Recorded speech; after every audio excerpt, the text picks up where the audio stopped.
என் பித்தராயிருக்கிறார். நான் தாழ்ச்சியடையேன்.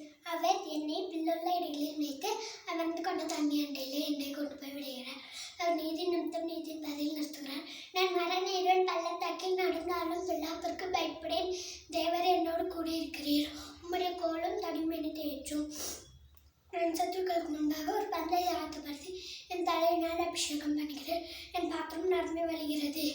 என் ஜீவனுள்ள நாளெல்லாம் நன்மையும் கிருபையும் என்னை தொடரும்.